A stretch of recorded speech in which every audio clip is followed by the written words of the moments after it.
Hello बच्चों। आज हम प्रकाशिकी एवं प्रकाशिक यंत्रों के बारे में सीखेंगे। आपने अवश्य सुना होगा कि रेगिस्तान में एक निश्चित दूरी पर पानी का एक भ्रामक प्रकटन होता है। अतः अब ये प्रश्न उठता है कि ऐसा क्यों होता है। उत्तर ये है कि पानी का भ्रम कुल आंतरिक परावर्तन के कारण है।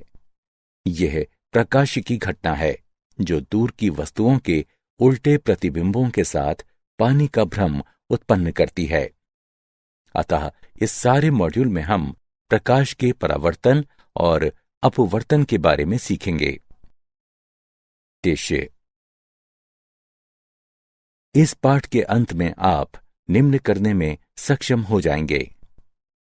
गोलीय दर्पणों द्वारा प्रकाश के परावर्तन की व्याख्या करना, अपवर्तन के नियमों को बताना, आभासी गहराई को समझना, संपूर्ण आंतरिक प्रतिबिंब की चर्चा करना और संपूर्ण आंतरिक विक्षेपण के अनुप्रयोगों की चर्चा करना। गोलीय दर्पणों द्वारा प्रकाश का परावर्तन। परावर्तन: आपतित किरण और परावर्तक पृष्ठ पर अभिलंब के बीच के कोण को आपतन कोण कहा जाता है।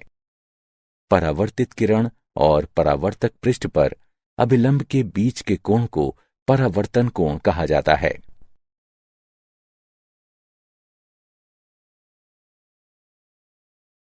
परावर्तन के नियम: आपतन कोण परावर्तन कोण के बराबर होता है।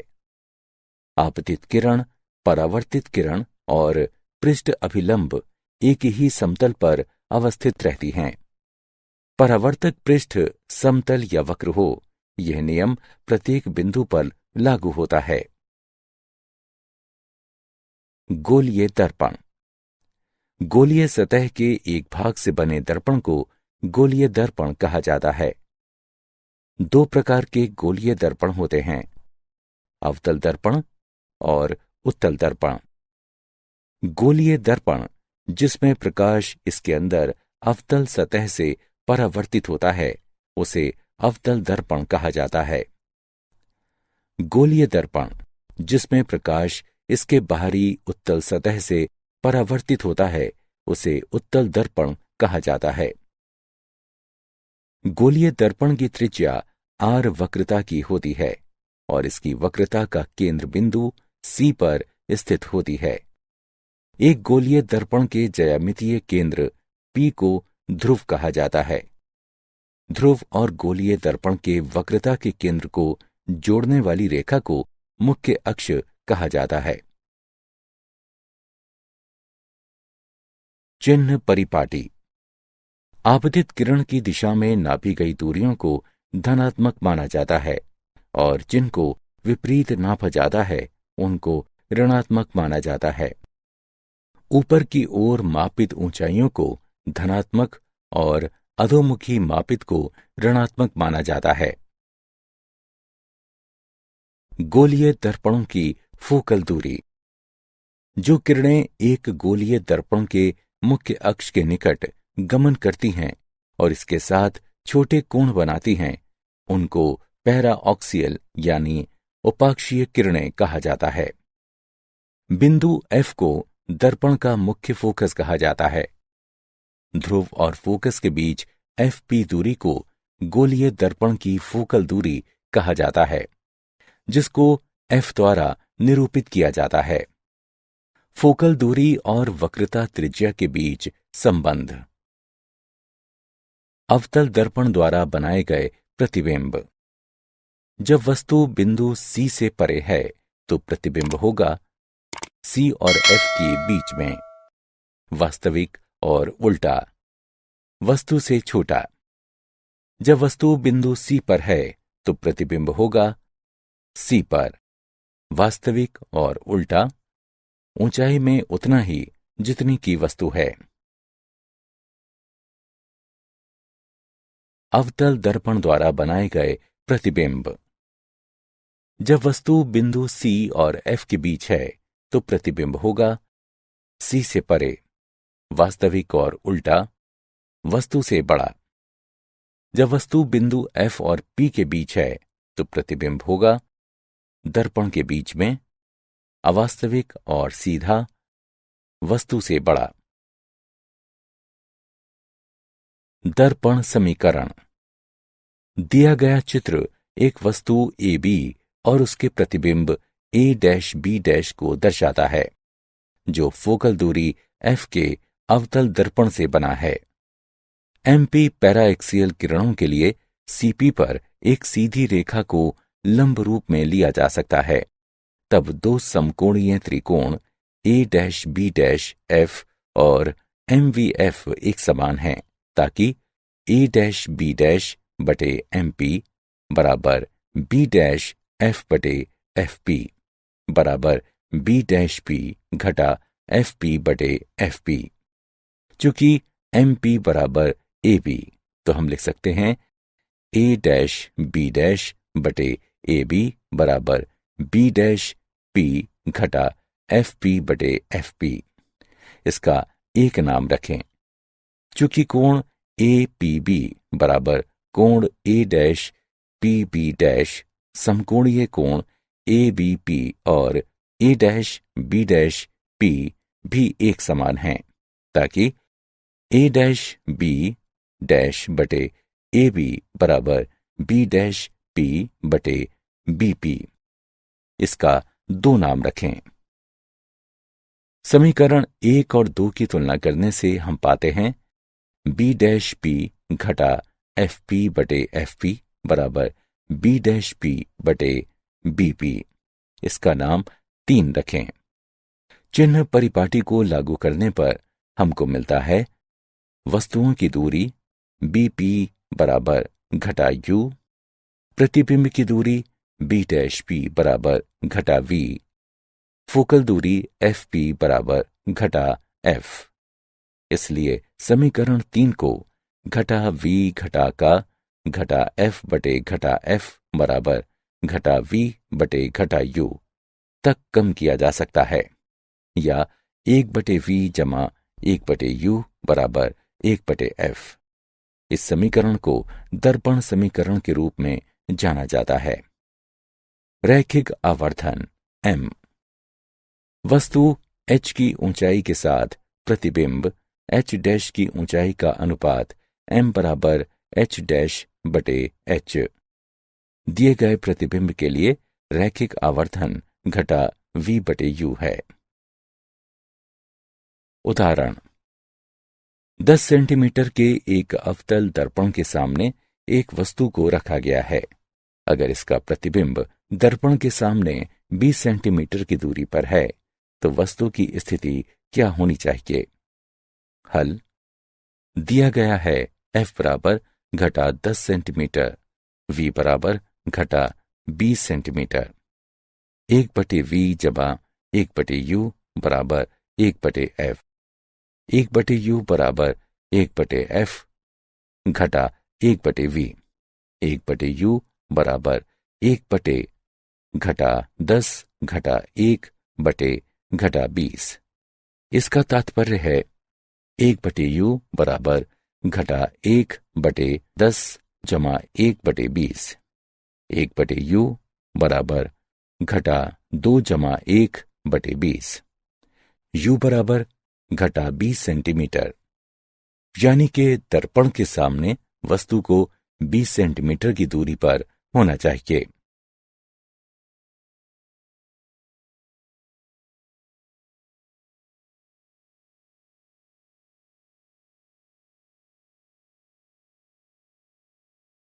अपवर्तन। जब एक प्रकाश की किरण दूसरे पारदर्शी माध्यम का सामना करती है, प्रकाश का एक भाग प्राथमिक माध्यम में प्रतिबिंबित होता है, जबकि शेष दूसरे में प्रवेश करती है। एक माध्यम में प्रकाश की एक किरण की दिशा में बदलाव की परिघटना जब ये दूसरे माध्यम में तिरछे प्रवेश करती है, तो उसे अपवर्तन कहा जाता है। अपवर्तित किरण के बीच में और सामान्य अपवर्ती पृष्ठ के बीच में के कोण R को परावर्त का कोण कहा जाता है।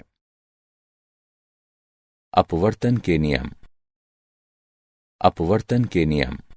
आपतित किरण अपवर्तित किरण और पृष्ठ अभिलंब एक ही समतल में होते हैं।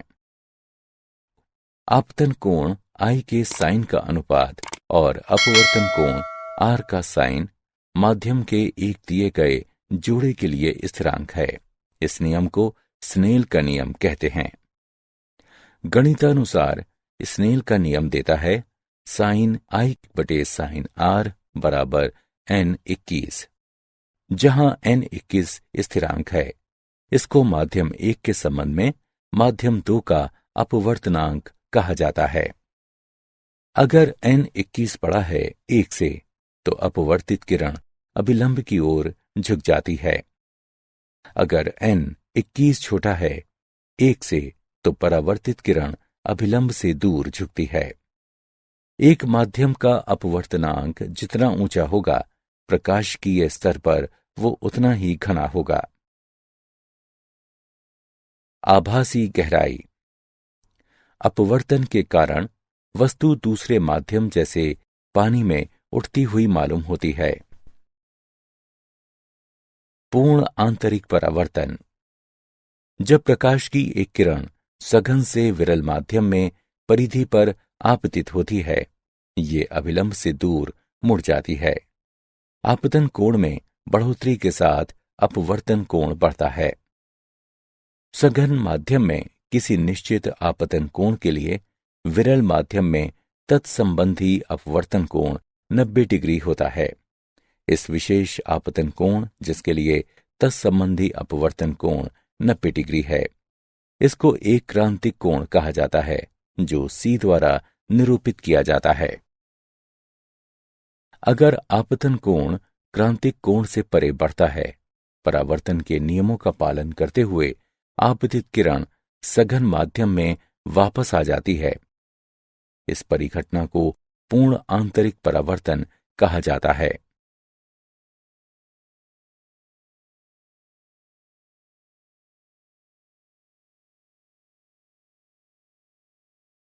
पूर्ण आंतरिक परावर्तन।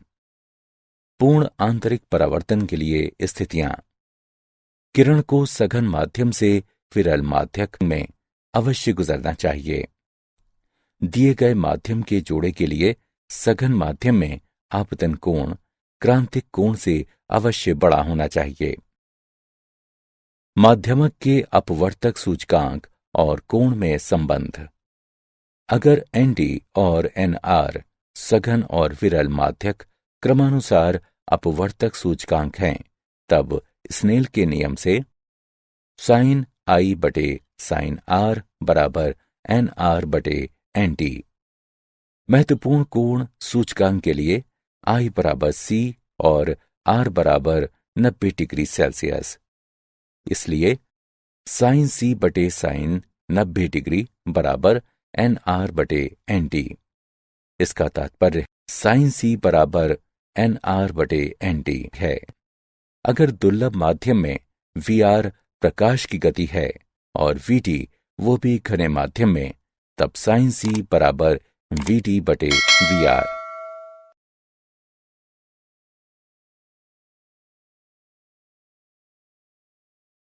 प्रकृति में पूर्ण आंतरिक परावर्तन और इसके तकनीकी अनुप्रयोग।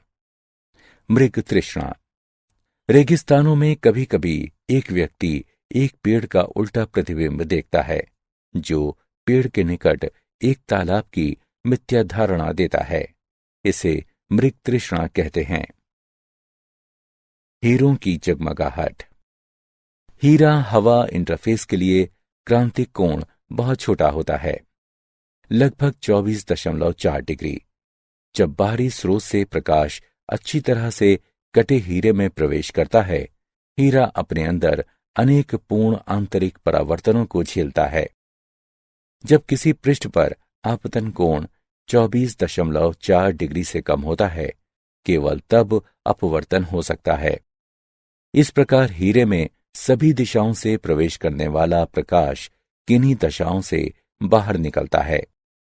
इसलिए इन दिशाओं से देखने पर हीरा जगमगाता नजर आता है।